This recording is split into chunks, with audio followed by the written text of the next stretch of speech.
Om Swastiastu. Perkenalkan, nama saya Nimade Devi Ermawanti, NIM 180110009. Di sini saya mengambil judul meningkatkan kinerja pegawai melalui pemberdayaan sumber daya manusia, kompensasi, dan komitmen organisasi di kantor Badan Usaha Milik Desa atau BUMDes Kecamatan Buleleng. Baik, untuk mempersingkat waktu, presentasi untuk UPP saya mulai. Yang pertama, latar belakang. Badan Usaha Milik Desa atau yang sering disebut dengan BUMDes merupakan usaha di bidang ekonomi yang dimiliki oleh sebuah desa dan didirikan dengan maksud untuk dikelola oleh desa, dapat dikutip dalam Undang-Undang Desa Nomor 6 Tahun 2014 yang menjelaskan bahwa Badan Usaha Milik Desa atau BUMDes merupakan badan usaha yang sebagian besar permodalannya berasal dari dan dimiliki serta pemanfaatannya sepenuhnya untuk kepentingan masyarakat umum, mulai dari tata kelola aset yang dimiliki, pelayanan serta usaha lainnya.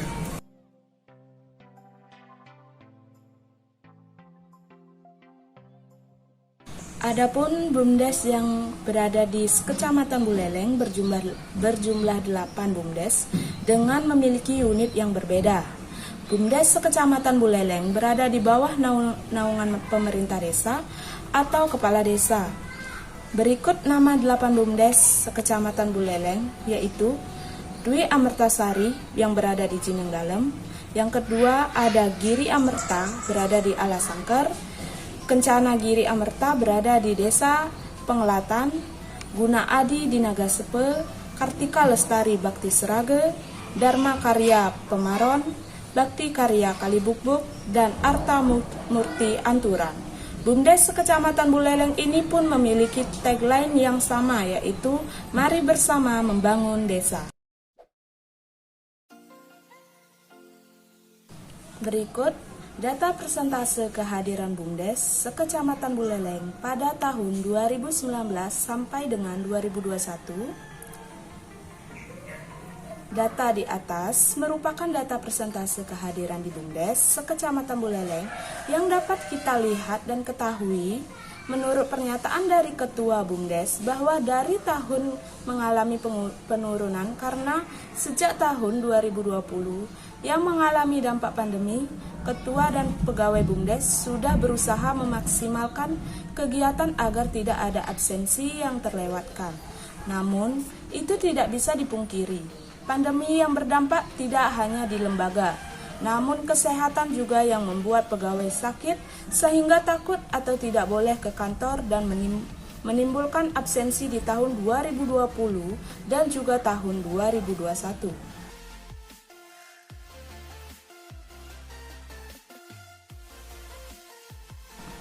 Adapun rumusan masalah yang diangkat dalam permasalahan di UPP ini.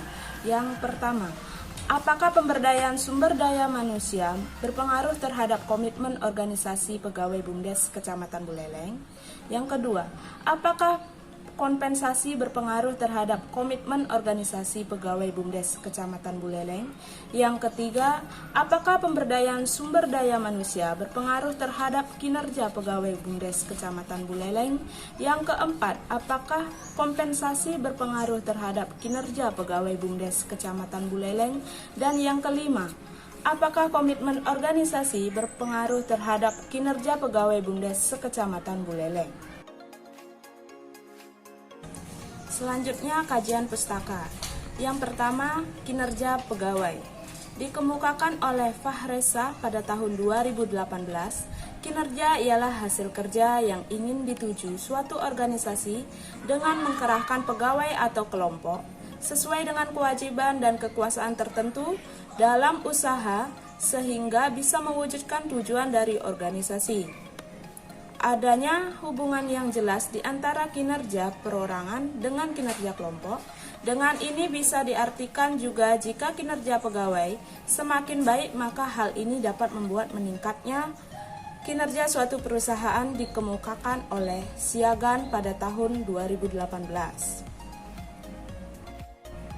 Adapun yang kedua yaitu pemberdayaan sumber daya manusia. Menurut Sudarmayanti, pada tahun 2016, pemberdayaan manusia adalah suatu usaha sendiri berupa kompetensi, wewenang, dan tanggung jawab dalam rangka meningkatkan kinerja organisasi. Pemberdayaan atau yang disebut dengan empowerment merupakan bagian kegiatan pengembangan melalui employee involvement, yaitu memberikan wewenang dan tanggung jawab yang cukup untuk menyelesaikan tugas dan pengambilan keputusan. Adapun yang ketiga yaitu kompensasi. Kompensasi juga sangat penting di perusahaan. Seperti menurut Mukijat pada tahun 2016, bahwa kompensasi merupakan balas jasa yang dibayar untuk jasa pegawai, pekerja, zaman-zaman atau pegawai-pegawai yang tidak bersifat melakukan pengawasan dan tata usaha. Adapun menurut Hasibuan pada tahun 2019, bahwa kompensasi adalah semua pendapatan yang berbentuk uang, barang, langsung yang diterima pegawai sebagai imbalan atas jasa yang diberikan kepada perusahaan. Adapun yang keempat yaitu komitmen organisasi. Menurut Kaswan pada tahun 2017, komitmen organisasi merupakan ukuran kesediaan pegawai untuk bertahan dengan sebuah perusahaan di waktu yang akan datang.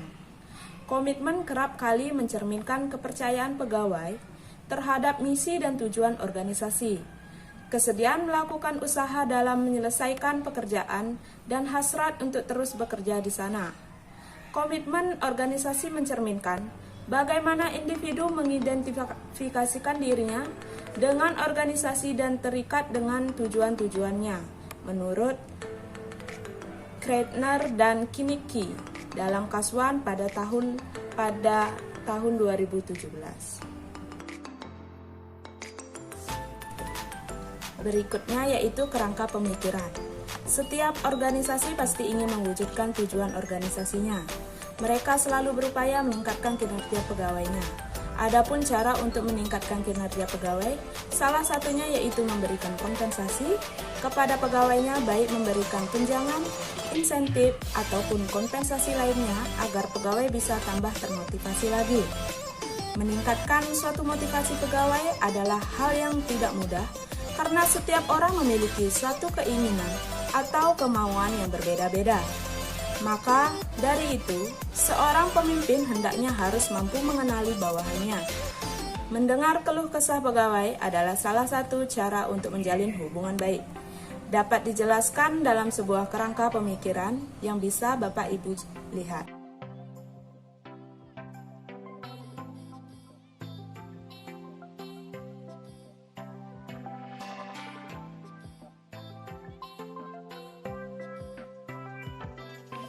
Selanjutnya definisi operasional.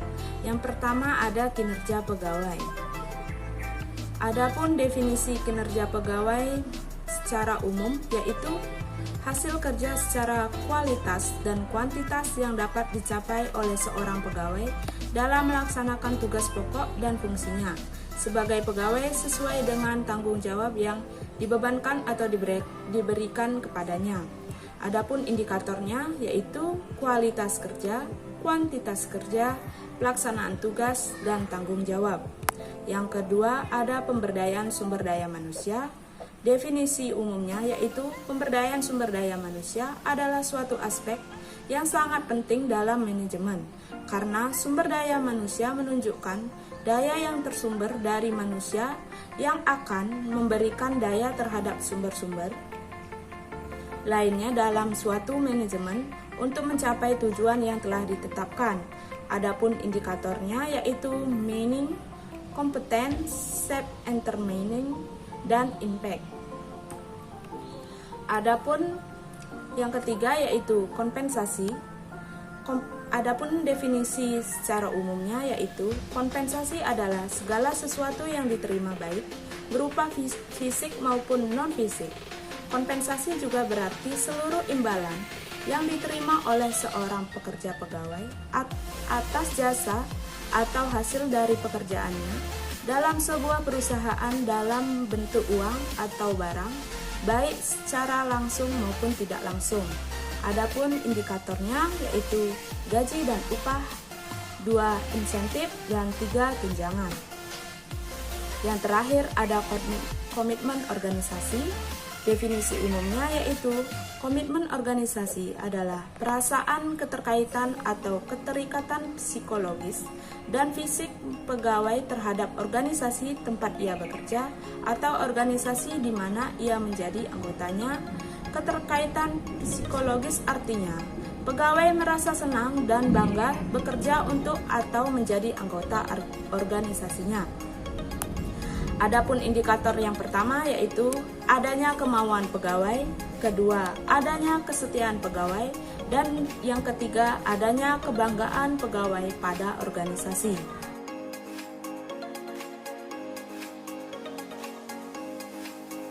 Baik, berikutnya metode penelitian. Yang pertama ada jenis data. Jenis data yang digunakan di sini yaitu 2 data. Yang pertama data kuantitatif, yaitu data yang dikumpulkan dari laporan dalam bentuk angka-angka atau yang dapat dihitung seperti jumlah pegawainya.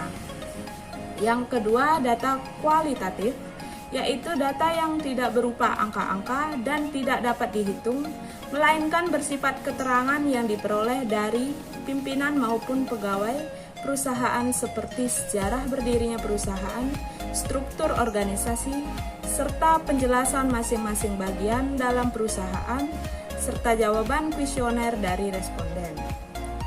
Yang selanjutnya ada sumber data. Sumber data yang pertama yaitu data primer. Data yang diperoleh berkaitan dengan penelitian yang dilaksanakan seperti jawaban kuesioner yang diberikan kepada responden sesuai dengan variabel yang diteliti. Yang selanjutnya ada data sekunder. Data yang diperoleh peneliti yang tidak ada berkaitan dengan penelitian yang dilaksanakan seperti sejarah berdirinya perusahaan, struktur organisasi, daftar aktiva, daftar pelatihan, dan lain-lain di BUMDes Kecamatan Buleleng.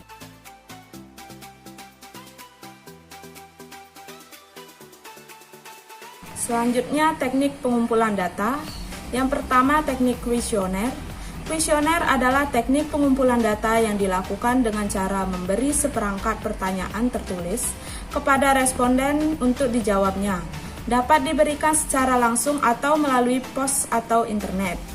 Yang kedua ada teknik observasi, di mana teknik pengumpulan data dengan cara observasi bertujuan untuk memperoleh data serta informasi mengenai upaya yang akan dan telah dilakukan.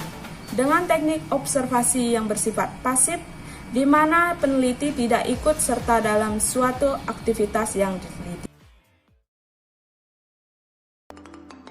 Baik, yang selanjutnya yaitu teknik analisis data. Analisis data penelitian bertujuan menjawab masalah dan menguji hipotesis yang telah dirumuskan. Data yang terkumpul ditabulasi berdasarkan masing-masing kategori dan dilakukan analisis statistika. Teknik analisis yang digunakan dalam penelitian ini adalah model persamaan struktural atau SEM, berbasis varians atau komponen, Bayes-SEM, yang terkenal disebut partial least square atau BLS, visual version 2.0, ditabulasi berdasarkan masing-masing kategori dan dilakukan analisis statistika.